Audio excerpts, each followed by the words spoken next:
Guys, kamusta? Andito tayo ngayon sa Naik, Cavite to try the Batangas Lomi. Mukhang legit Ayan picture pala, mukhang masarap na. After the intro, tara, samahan niyo ako.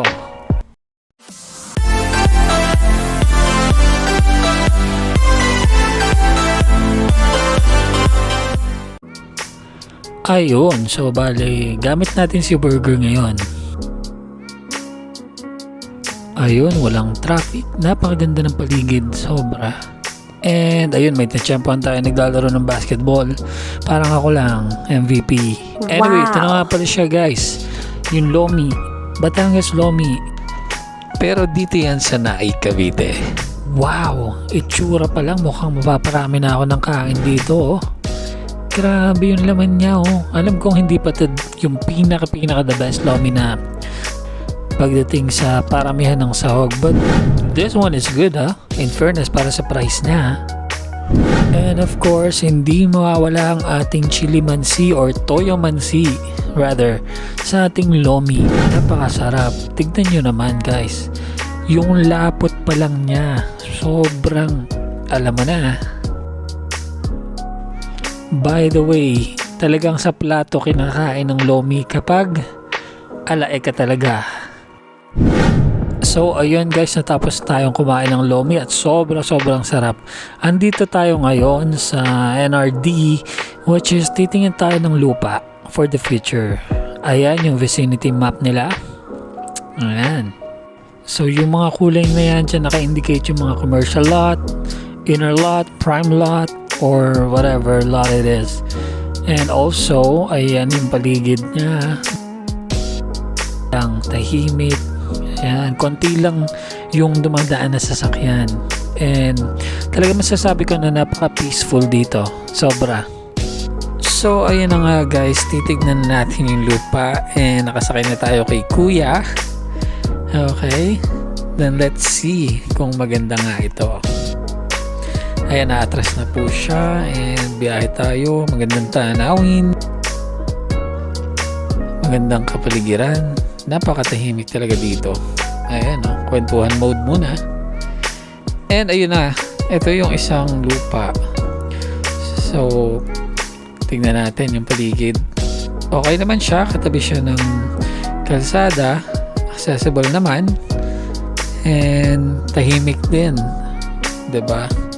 Super ganda rito, malamig kasi malapit-lapit na rin to sa Tagaytay. Yan, may ilog. Wow, magandang tanawin. Uy, magandang tanawin. Ayun naliligo. 'Di ba? Magandang tanawin doon. Sa banda sa dako paraon. But anyway, tignan natin yung pangalawang lupa. Alright, tingin-tingin lang tayo guys for the future. Mali mo. Ayan ang Ian Farmville. Solid. Malinis. And malawak siya syempre. Malamig din. Ayan. Then papunta naman tayo sa turn natin na malapit sa Kabyang Tunnel. May isa pa doong inaalok na lupa sa atin. Let's see. Okay, yan yung view papunta doon sa turn natin. Ayan. Malawak at napakaganda. Dito madami ding dumadaan na motorista dahil ito yung way papuntang Kabyang Tunnel. So maganda tong tayuan ng mga resto bar, mga coffee shop, mga kainan. And ayun na nga, nakita natin lahat ng lupa. So which is good. At least may idea tayo. Ayan, binuksan ko yung bag ko. Wala lang, trip lang para i-check. Ayan, kasi dala natin si Burger. Ayun. And ito na nga yung mga computations sa lupa. Kung magkano monthly. And ayun, nagpahinga ako ng konti. Medyo napagod. Mainit. Pero hindi naman ganun kainit. I mean, sakto lang. Ayan, papapogi tayo ng konti. Konti lang Hindi sobrang pogi. Alright. Kasi sobrang ganda ng paligid kaya feel ko dito Alright. Diba? Malamig. Tapos yun, nagutom. So, nagmotor, may nadaan ng bibingka.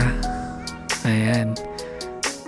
Ito yung bigas with buko bibingka. Sobrang solid. 10 piso lang, sobrang sarap. Ayan oh. Tapos yung paligid napaganda pa. 'Di ba? Kakain ka na. Nape-presskuhan ka pa. Ayan oh yung paligid, 'di ba? Sobrang green. Malinis. 'Di ba? Ganyan. Ito yung tarpaulin nila, oh, 'di ba? Oh. Special bibingka. Bigas with buko, 10 pesos each. Alright. Of course, hindi mawawala yung favorite naming ice cream, and nagpakit pa ng konti, and ayan na nga. Kuya, baka gusto baka bitin ka pa sa ice cream. Joke lang. Sobrang solid ng ice cream. And binalikan uli namin yung Ian para mag-second thought. Talagang nagugustuhan eh. Kaya lang, alam mo na, wala pa. Baka sakali lang, 'di ba, na ano. Ayan. Super nagugustuhan ko yung Ian. Maganda siya. Ayun. So, okay na. Site na namin. And babiyahe na kami pa Amadeo. So, guys, para sa mga hindi nakakaalam, ang Amadeo ang coffee capital of the Philippines. Okay, so mag-spot lang tayo ng isang coffee shop dito na pwede kang magkapeng barako. Actually, nakakailang beses na kaming punta dito sa bilihan ng kape na to, or coffee shop. Ayan, nasa kabilang kalsada siya, left side. And here you go, the coffee estate. Ayan.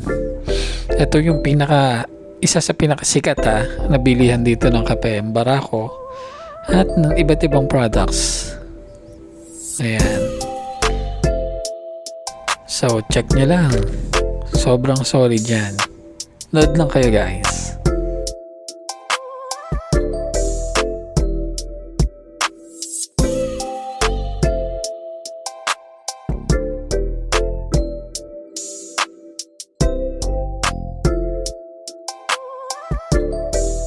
So, nagutom tayo. Kumuha tayo ng browas at binuksan.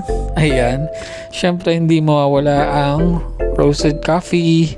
Magpapatimpla tayo kay Kuya sa halagang 25 pesos only. Fresh. Barako yan. So, nilagyan na ng tubig. Ayan.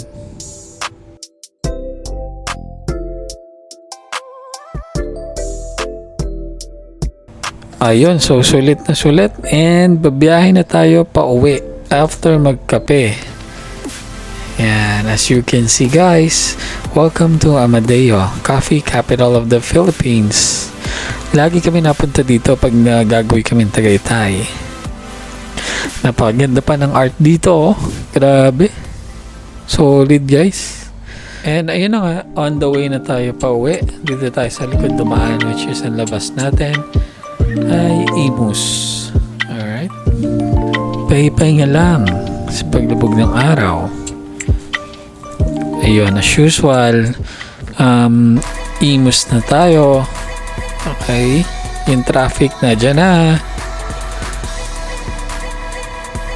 On the way na pa uwi.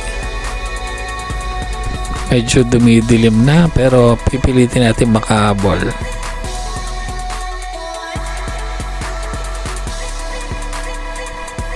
Road trip muna. So yun na nga, nasa Las Piñas na tayo. Malapit na tayo sa bahay. Konti na lang.